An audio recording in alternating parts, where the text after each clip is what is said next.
All right, class, Professor Smith here. We're going to talk to you about kinematic equations. And these are going to be very important when you consider motion. So let's start with kinematic equations in 1D. And just talk about motion. 1D. So 1D, we're just going to talk about horizontal or vertical motion, but we're not going to combine the two just yet.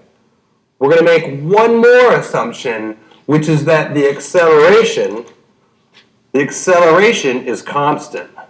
It turns out if the acceleration is not constant, then you cannot use the kinematic equations we're going to talk about. So this is a very important constraint.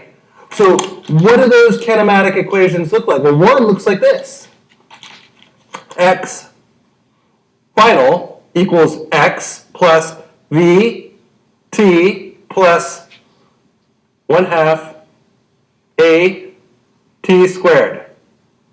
Now you started with a as a constant, and we integrated velocity, and we integrated again to get position. All right, here's another equation, which is v sub f is equal to v sub I plus a t, and that's another integration of a equals constant.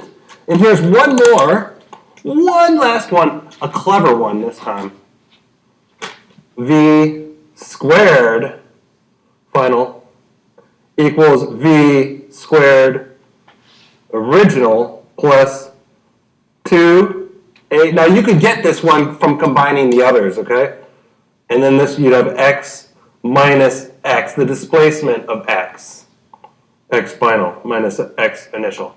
Okay? So let's take a look at a simple problem here. Let's say that we have y as a function of time. Typically we think of y as vertical and x as horizontal. So let's just worry about vertical. Let's say that we have a projectile, we have a motion diagram that looks like this. It starts up here at h, and then it drops down to where y equals 0, and it does it in some amount of time. That's time. So what sort of function of y would properly describe this?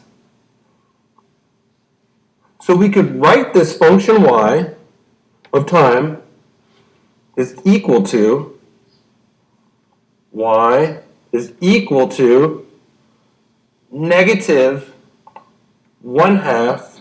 That negative sign indicates that it's turned down, okay? And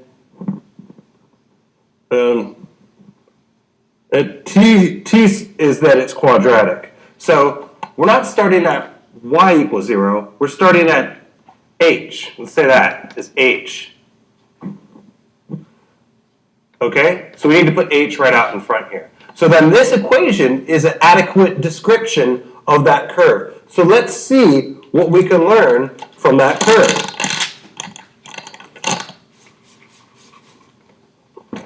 Okay. So let's look at acceleration, which is the derivative of velocity over time. So acceleration is the derivative of velocity over time. Velocity was the derivative of position over time. So that we know that acceleration is the derivative of velocity over time. Derivative just means it comes from another formula.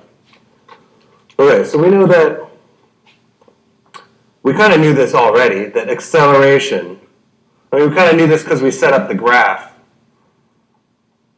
is equal to negative gravity. Okay? And so this is free fall. Here, let me just demonstrate this for you. If I take an object and I drop it from here, it's going to fall at 9.8 meters per second squared. So G is equal to this number, free fall, of 9.8 meters per second squared. And that means that the object falling is going to increase linearly as the object falls, which means that its position is changing quadratically, and that's why it's squared. Okay, so this is free fall due to gravity near the surface of the Earth, and it changes linearly. Okay, and we're going to see that later on. Ciao.